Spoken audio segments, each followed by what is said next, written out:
Meus irmãos, eu vos saúdo com a paz do Senhor Jesus. Eu gostaria de parabenizar ao pastor Eduardo, todo o corpo ministerial e toda a igreja por esse trabalho tão bonito, por essa idealização dos irmãos estarem se mudando aqui para a avenida, né? É o segundo culto aqui? É o quinto culto. Parabéns a todos os irmãos. Eu estava falando ao pastor Eduardo, eu tenho um carinho muito grande por essa denominação, porque foi aonde a minha tia se batizou, ali em São Caetano do Sul, na Vila Gerte, há muitos anos atrás, né? Então foi uma bênção de Deus na vida dela e para todos nós da família, né? Eu estou vendo ali o pastor Josias, Deus abençoe sua família, glória a Deus. Quantos creem que Deus tem uma palavra para nós? Diga amém. Amém. Eu convido os irmãos a ficar em pé e ler comigo o livro dos Juízes de Israel, no capítulo 16,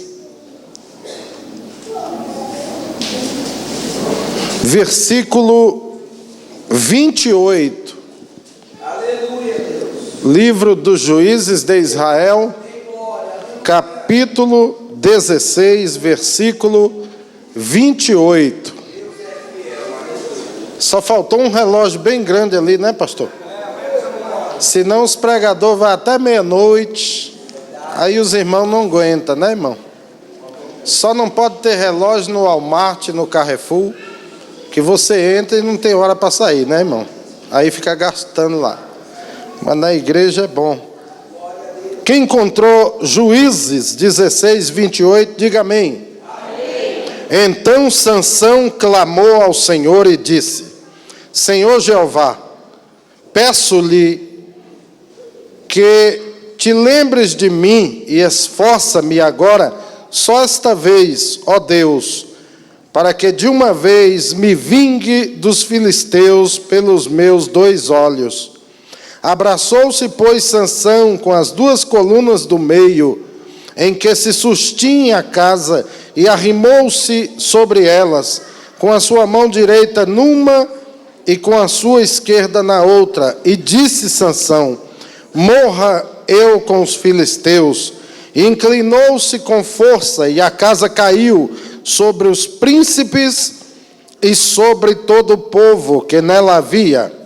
E foram mais os mortos que matou na sua morte do que os que matara na sua vida. Amém? Amém. Pode assentar glorificando a Deus.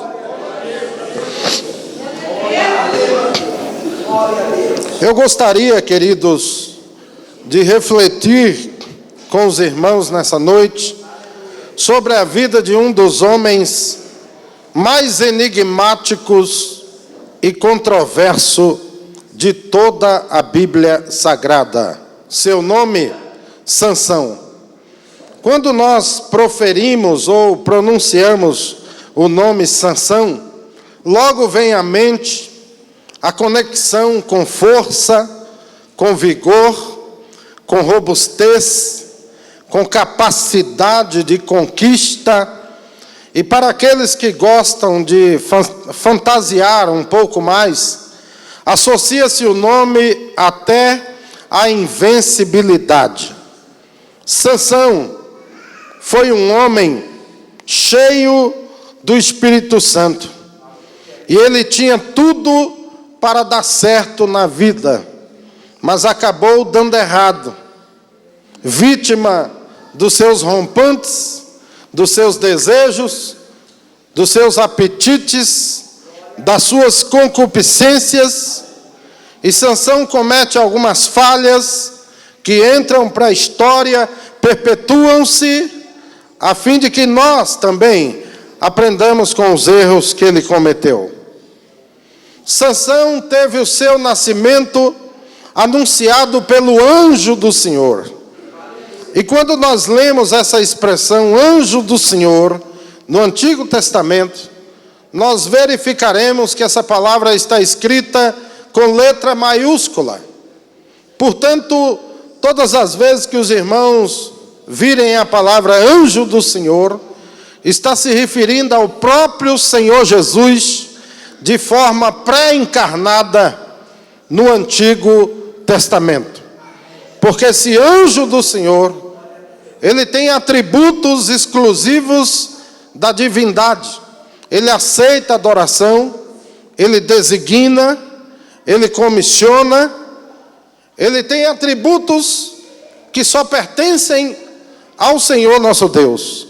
Portanto, o nascimento de Sansão foi anunciado pelo próprio Deus, à mulher de Manoá, e depois, posteriormente, ao próprio Manoá. Mas não apenas isso. Sansão foi resultado de um milagre, porque diz a Bíblia que a sua mãe era estéril, e a esterilidade de uma mulher naquela época era um estigma, era uma marca que ela tinha que carregar. Ser estéril não era fácil.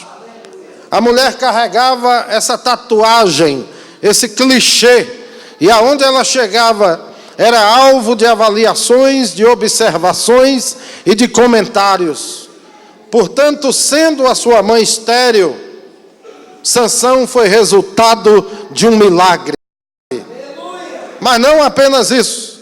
A semelhança de João Batista, milênios depois, Sansão foi escolhido por Deus desde o ventre da sua mãe.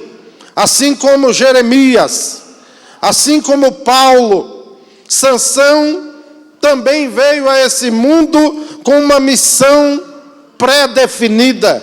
Sansão não caiu nessa existência de paraquedas. Ele veio com uma missão definida.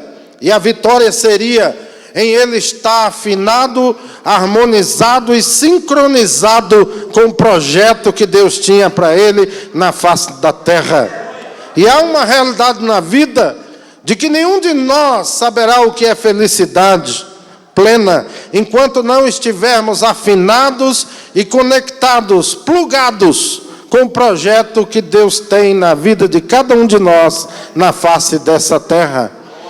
Portanto, Sansão nasce num lar piedoso, onde Deus era levado a sério, onde não se brincava com Deus.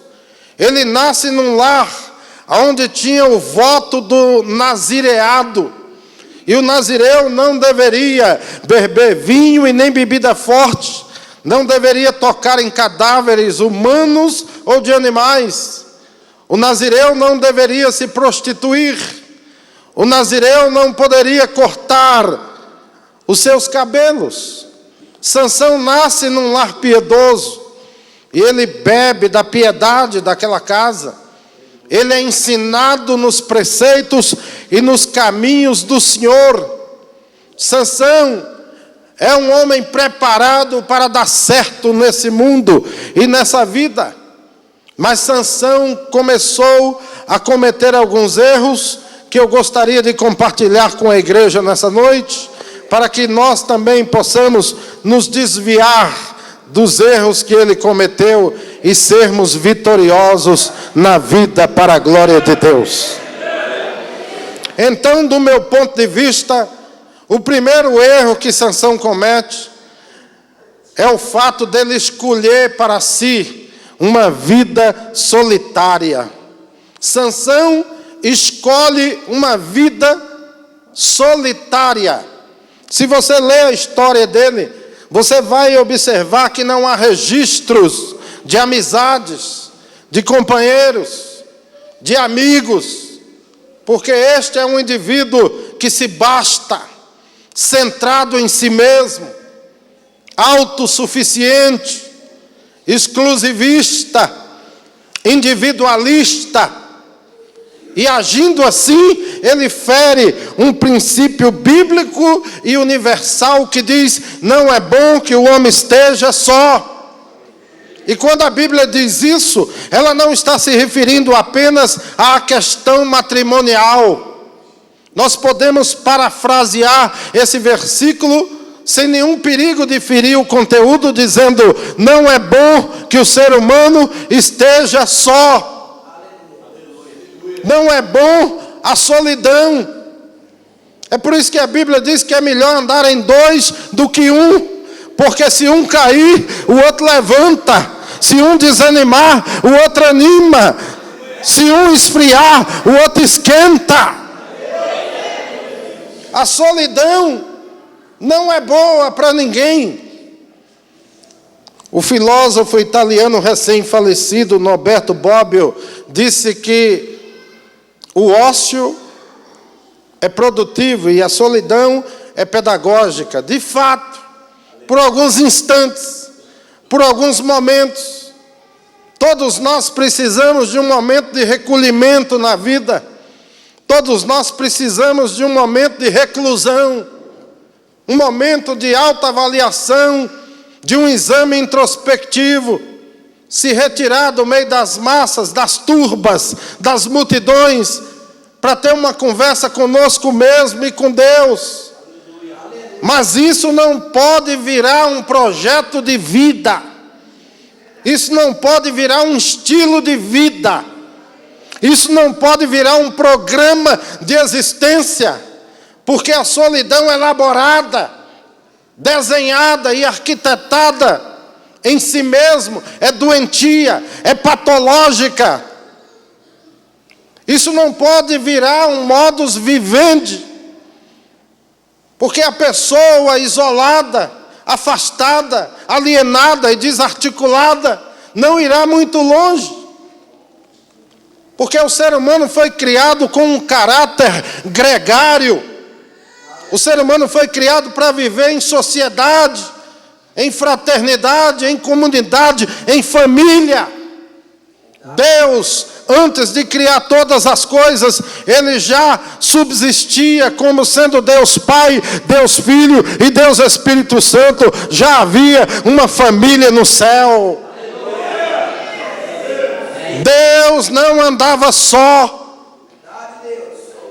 Portanto, a solidão deliberada, elaborada, nos encaminhará a psicopatologias que trará consequências irreversíveis e irreparáveis nas nossas vidas.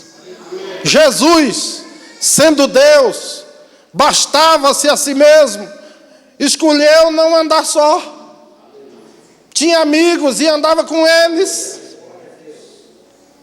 Ele escolhe andar no meio de gente, porque toda a geografia da alma e todo o mapa relacional estava presente na vida dele. Não há quase registro de Jesus solitário na Bíblia, exceto naquelas retiradas em que ele subia para o monte para ter uma conversa, eu e tu, com o Pai. Mas fora isso, ele andava no meio de gente. Ele foi elogiado, ele foi criticado, ele sorriu, ele chorou, ele se alegrou, ele se frustrou. Mas ele preferiu andar no meio dos seus amigos, partilhar momentos, partilhar situações, partilhar circunstâncias. Até o traidor, na noite que o traiu, ele chamou de amigo. Amigo, a que vieste? Davi, um grande general de guerra, tinha suas tropas, tinha os seus amigos, andava com eles e tinha Natã, o profeta, como mentor. Daniel, um dos homens mais íntegros da Bíblia, tinha pelo menos 3 amigos, Ananias, Misael e Azarias. Josué não largava a túnica de Moisés. Moisés, por sua vez, não desprezava os ricos conselhos do seu sogro Jetro, apesar de ter tido uma educação de elite na superpotência mundial da época, que era o Egito. Paulo tinha seus amigos, e lá da cidade de Roma, ele escreve a Timóteo e queixa, dizendo: todos me abandonaram, e eu estou só. Ninguém assistiu comigo na minha defesa. Meus irmãos, deve ser duro uma pessoa passar por um tribunal para ser julgado e não tem um ombro amigo, não tem uma palavra de esperança, não tem ninguém para lhe fazer companhia. Deve ser muito difícil uma pessoa passar por uma internação hospitalar, por uma mesa de cirurgia e não ter ninguém para estender uma mão, para lhe dar uma palavra, para passar a noite ali e lhe fazer companhia. Deve ser muito difícil para as pessoas que andam só. E quando nós falamos em não andar só, existem alguns pressupostos. Primeiro, a bênção da comunhão.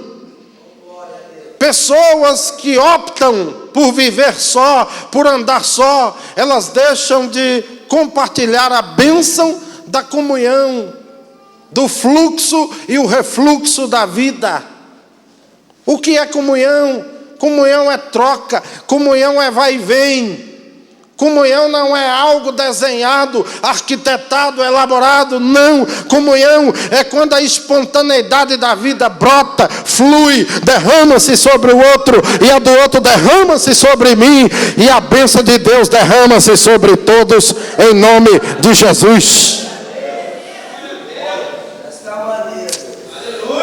Um pastor de idade uma vez falou comigo: meu filho, às vezes há mais comunhão no McDonald's do que numa liturgia de culto. Eu já preguei em igreja para mais de 5.000 pessoas. Quando termina o culto, conta-se nos dedos as mãos que apertaram a sua e lhe desejou uma boa semana. Parece um bando de inimigo. Ninguém está nem aí para ninguém. Ninguém para dialogar com ninguém. Ninguém abraça ninguém. Oxalá Deus permita que essa comunidade não seja assim nessa noite. Que aqui haja comunhão. E quando nós falamos em comunhão, nós falamos de algo voluntário, espontâneo. Mas ter amigos não é só ter comunhão, é ter alguém também a quem prestar contas. Sabe qual foi o mal de Sansão? Não tinha ninguém para ele prestar contas. Ele era autossuficiente. Ele era o tipo do indivíduo que dizia: o meu negócio é com Deus, o meu negócio é com Cristo. Mas não é bem assim não, meu irmão. A Bíblia diz: confessai as vossas culpas uns aos outros, para que sareis. Eu já conheci líderes que despencaram de uma maneira vertiginosa na vida, por não ter amigos, por não ter a quem prestar contas, por não ter amizades, aonde segredos possam ser trocados, aonde confissões possam ser feitas, aonde lágrimas possam ser derramadas, aonde corações possam ser quebrantados, aonde se faça a faxina da alma, a asepsia do coração, para que a cura venha em nome do Senhor. Pessoas que estão com o peito entulhado de lixo, porque não tem para quem falar, não confia em ninguém. Isso vai minando as suas forças, vai drenando as suas energias, vai chupando a sua alegria, vai sugando a sua paz, vai tirando o seu sono, vai tirando o seu apetite, e você vai morrendo aos poucos, porque está carregando um fardo, uma carga demasiadamente pesada para a sua alma. Ah, pastor, mas eu já falei com Deus. Mas nós precisamos uns dos outros, meus irmãos. Precisamos uns dos outros. Alguém a quem você possa dizer: me ajude em oração, eu estou mal. Glória a Deus. Porque se nós não fizermos isso, a vida cristã vai virando um baile de máscara, um festival de aparências, uma reunião de fantasias. E Deus não quer isso. Deus quer que você seja veraz, verdadeiro, sincero. Não há um registro na Bíblia desse homem arrependido, pedindo perdão a Deus dos seus pecados. Não. Tanto é que a vida dele vai se tornando uma dízima periódica de transgressões, uma sucessão de erros, porque já não para refletir, para se autoavaliar, já não para se compenetrar em si mesmo e ver que o caminho que está sendo trilhado é um caminho de morte, de ruína, de destruição. Diferente de Davi, que quando confrontado pelo profeta Natã, ele cai prostrado e diz: pequei. Não há o que argumentar. Pequei, falhei, me rebentei. E o profeta diz: não temas, o teu pecado foi traspassado, tu não morrerás. A Bíblia diz que é um coração quebrantado e contrito não desprezarás, ó Deus.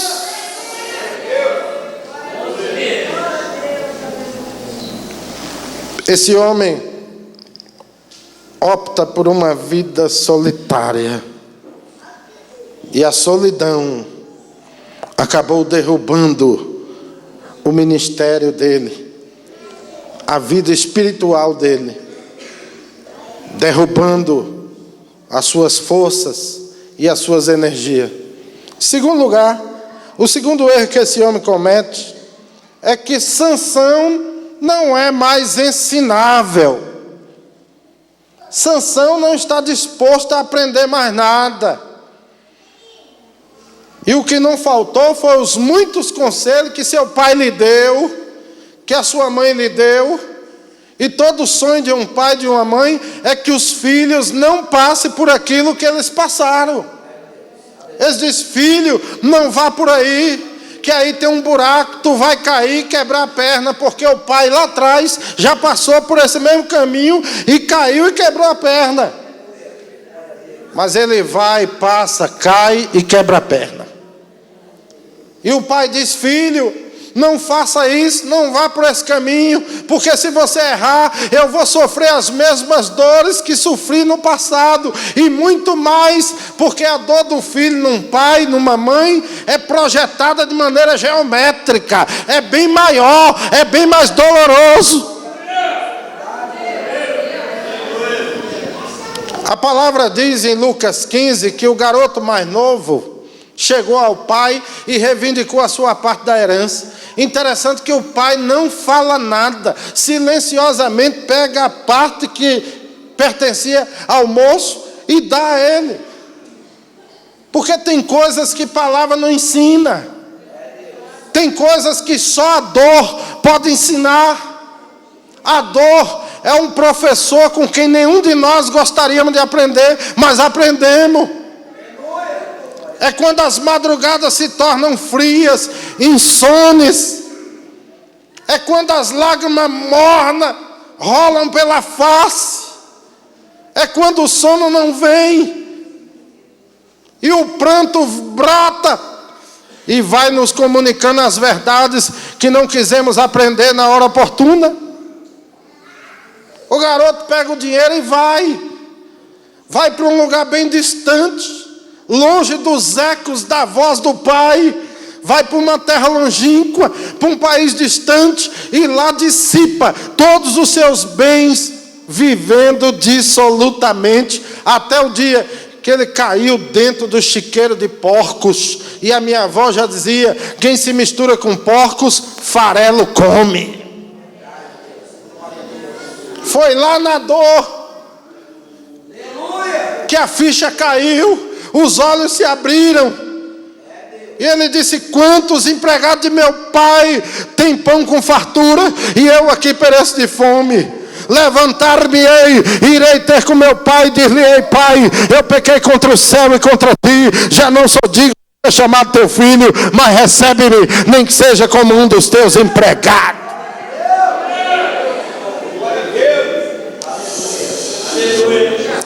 O Dr. Spurgeon disse que as melhores aulas que ele teve, as mais proveitosas, foi quando o professor apagou a luz e deu aula no escuro. É na negritude das trevas que nós aprendemos algumas lições na vida que na luz não quisemos aprender. É quando o interruptor é desligado e fica tudo escuro. Aí nós caímos em si. Nós refletimos e aprendemos algumas coisas. Sansão já não era mais ensinável.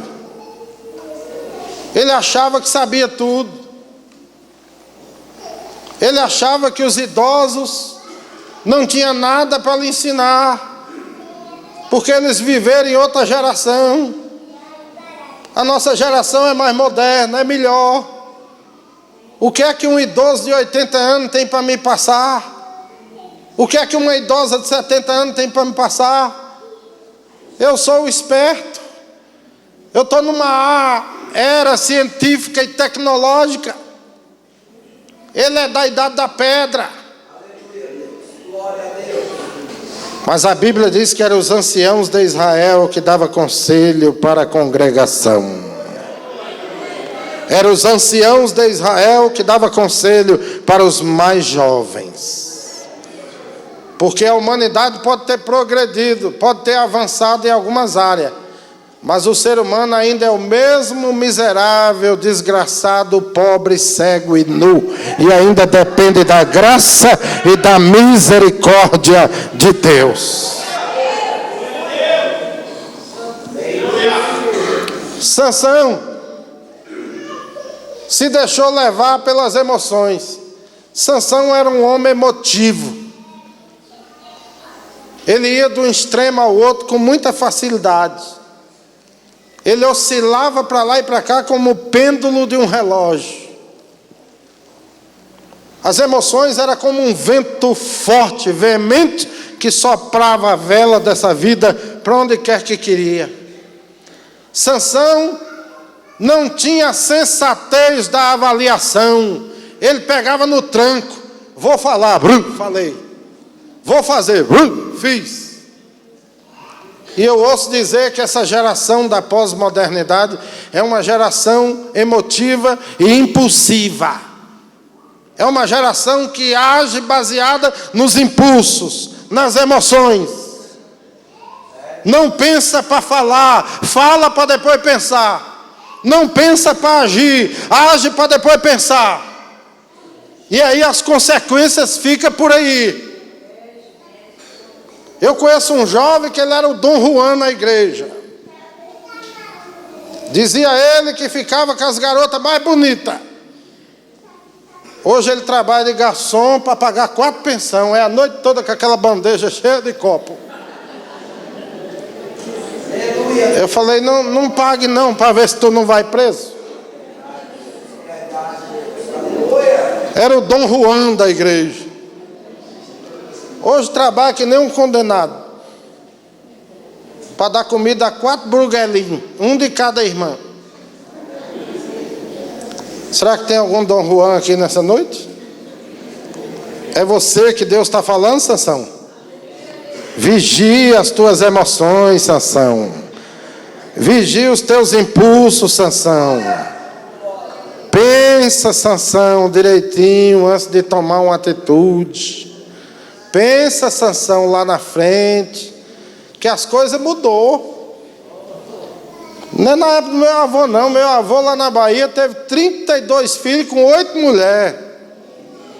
Eu tenho um tio no mundo aí mais novo do que eu. Pede a benção para mim, que eu sou mais velho do que ele. Olha o nome do homem, Pedro Reigo. 8 mulheres, 32 filhos. Quem estiver duvidando está aqui na minha identidade. Mas naquela época era fazendo filho que nem pardal e sumindo no mundo. Hoje não. Hoje tu pode ir lá para o Maranhão, a justiça vai atrás de tu lá.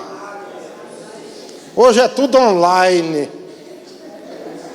Hoje o negócio não tem como fugir. Nem Bin Laden no abrigo dele conseguiu esconder. Que dirá nós? Então escute, Sansão. Vigie as tuas emoções. Há 3 verdades sobre o pecado que o Dr. Russell Shedd, recém-falecido, falou. Olhe para cá. Primeiro, o pecado sempre te levará para mais longe do que tu queiras ir. Haverá um dia que quando a ficha cair e os olhos abrirem, você vai olhar e dizer: onde eu vim parar? Quem me trouxe aqui? O pecado lhe trouxe aí. Porque o pecado sempre te levará para mais longe do que tu queiras ir. Segundo, o pecado sempre te reterá por mais tempo do que tu queiras ficar. Às vezes, para 5 minutos de transgressão, é necessário anos para restauração. Terceiro, o pecado sempre te cobrará um preço mais alto do que tu está disposto a pagar. A salvação é de graça, mas o pecado cobra e o preço é caro. Um dia as faturas vão chegar na tua caixinha de correio e não tem como tu fugir, vai ter que pagar. Então nessa noite, clame a Deus, Sansão, peça a Ele a sua misericórdia e escapa-te pela tua vida, em nome do Senhor Jesus. Rabassura mandaia, chorabacandarabassúria. Cuidado com o pecado, Sansão. Não brinque com ele, porque ele não está brincando com você. Ah, mas numa festa de inauguração pregar uma palavra dessa, eu vou fazer o quê? Eu não posso pregar o que tu gosta, o que tu quer ouvir. Eu tenho que pregar o que Deus está mandando eu pregar em nome de Jesus.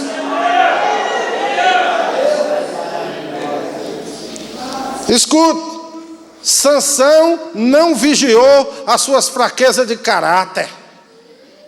Ele podia ter vigiado.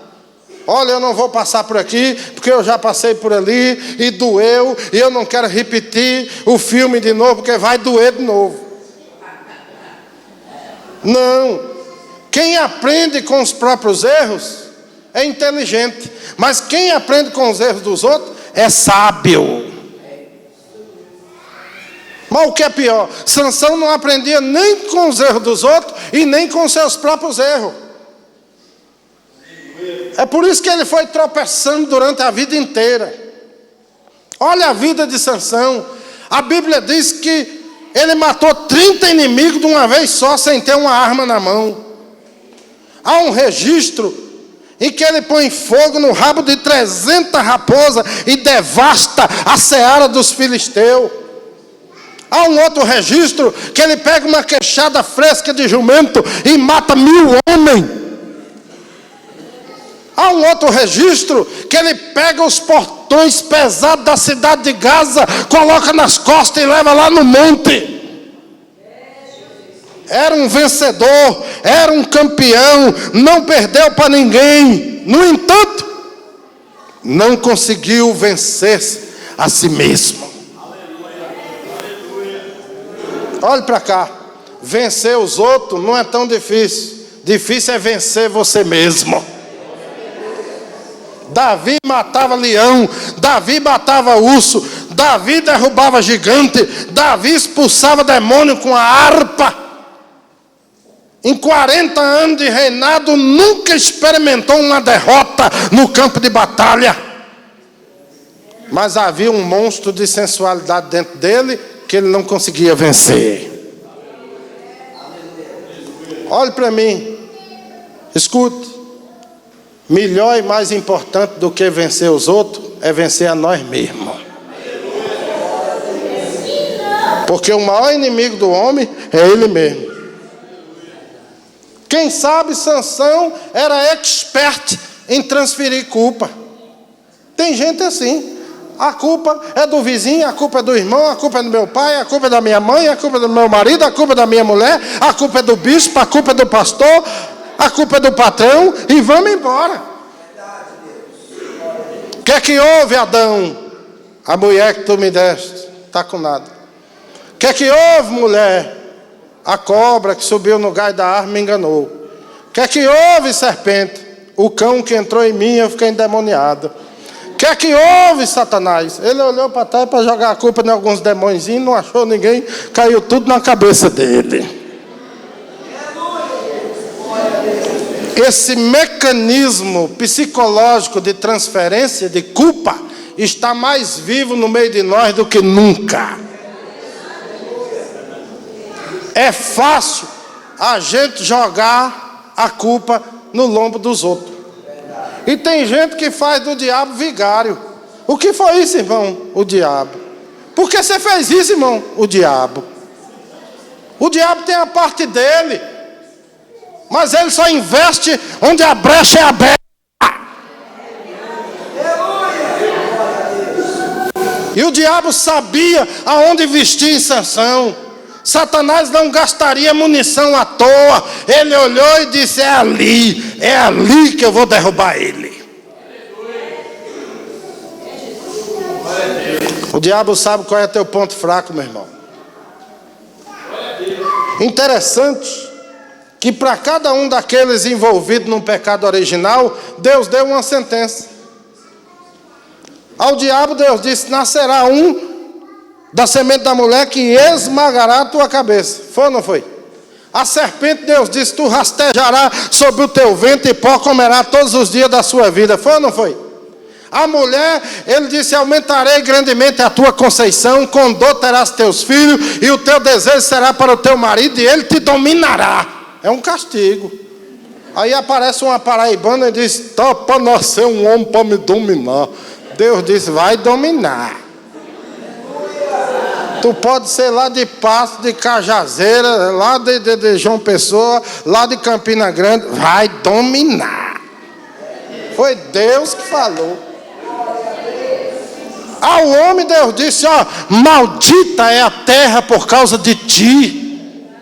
Da agora em diante ela produzirá espinhos e abrolhos, cardos, mandacaru, unha de gato, e com o suor do teu rosto comerás o teu pão.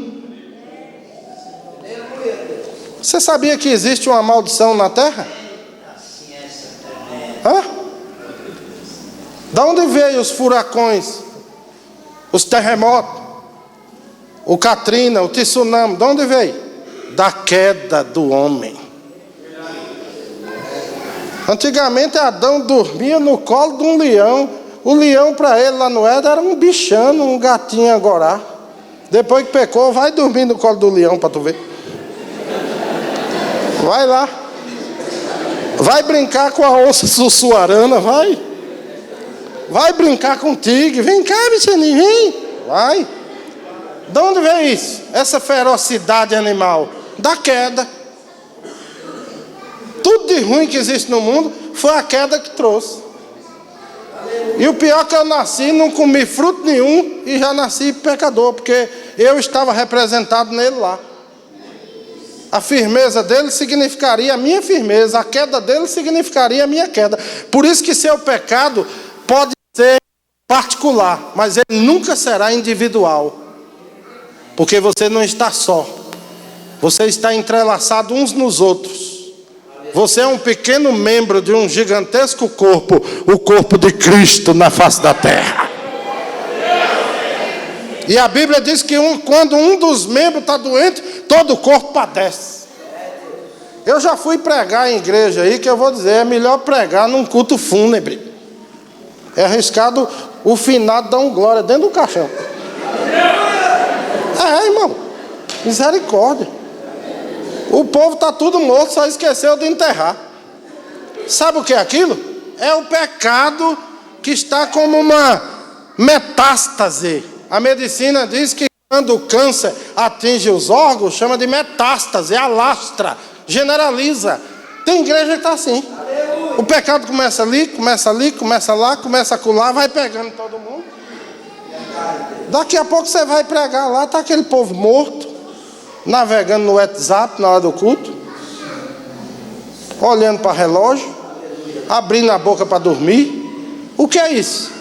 Pecado, queda. Olhe para cá, meu irmão, para nós encerrar. Sansão brincou com o pecado e o pecado derrubou ele. Ele zombou com o perigo. Sansão era o tipo do homem que gostava de viver perigosamente. A adrenalina era senhora da vida dele. Ele era um tipo de um MacGyver, profissão perigo. Tem um esporte radical aí que é para doido, um tal de body jump. O cara amarra uma corda na canela e se joga de um prédio de 15 andares.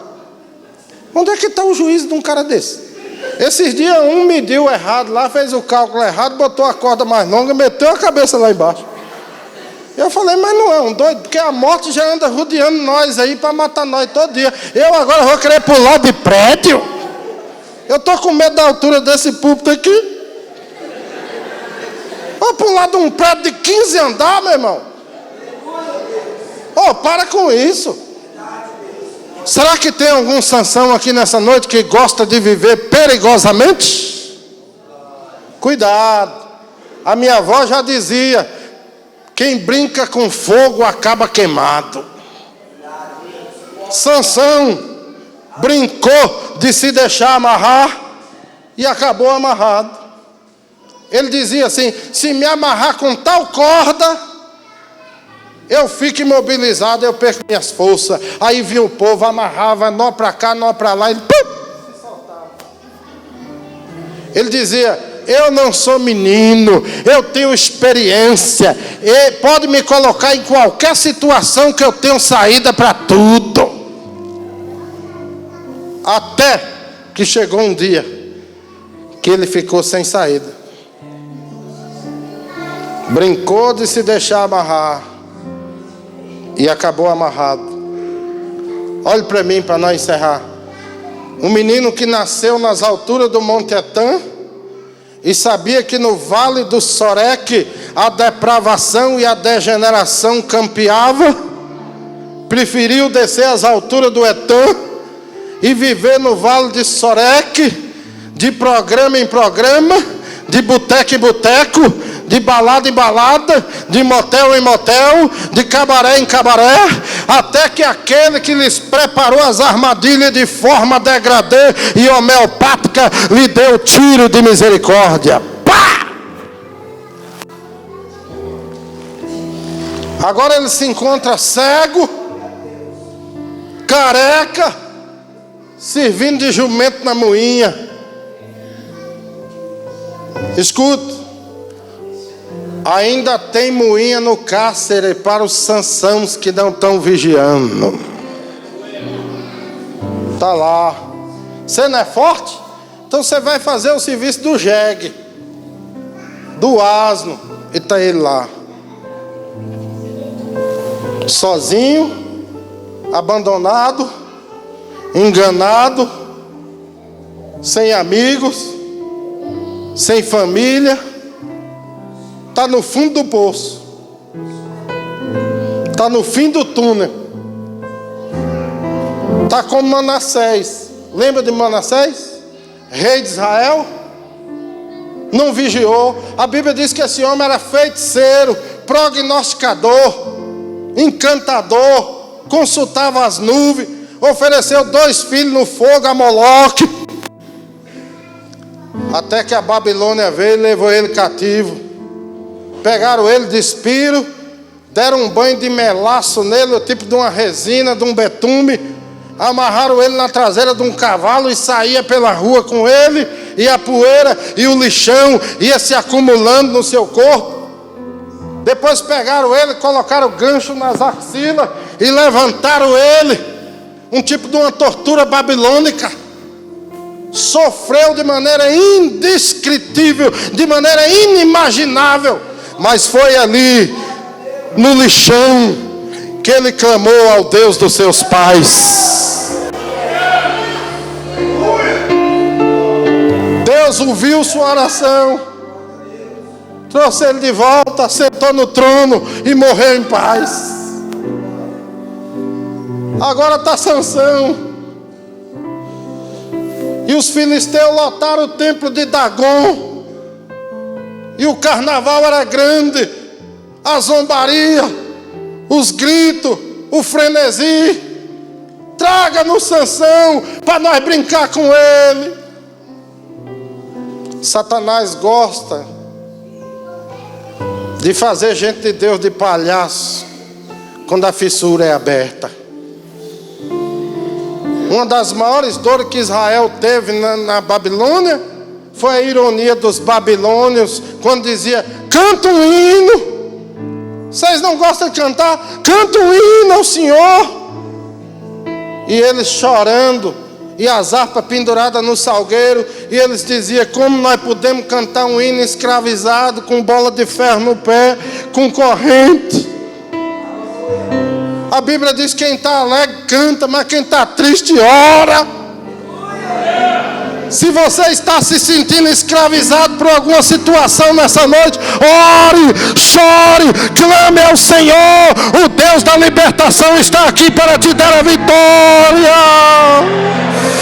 Arabassora, mandaia, chora, bacanda, arabassúria.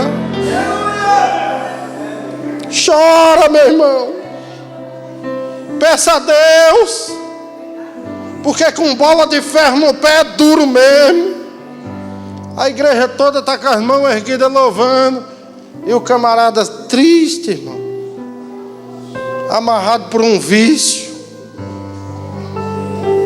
escravizado por uma situação miserável, um relacionamento prostituído, pecaminoso. Qual é a força que esse indivíduo tem para louvar? Olhe para cá. Eu já estou encerrando. Quem está entendendo, diga amém. Olhe para cá que eu estou encerrando a profecia agora. Olhe para mim. Quando os filisteus pensou, ganhamos, já havia um novo propósito no coração de Sansão. E todas as vezes que ele passava a mão na cabeça, ele sentia que seus cabelos estavam crescendo. E ele apalpava a cabeça, apesar de cego, e sentia o fio dos cabelos. E ele dizia para si mesmo: ainda não acabou. Eu não perdi. Os cabelos estão crescendo. Era Deus refazendo, era Deus reconstruindo, era Deus repondo, era Deus restaurando, era Deus renovando. O cabelo está crescendo. O cabelo está crescendo novamente. Interessante, pastores, é que ninguém viu, nem o cão viu, porque se ele visse ele dedava. Cuidado que a cabeleira dele está crescendo. Deus cegou Satanás e Filisteu, todo mundo. Para te dar a vitória, meu irmão, Deus cega o mundo inteiro.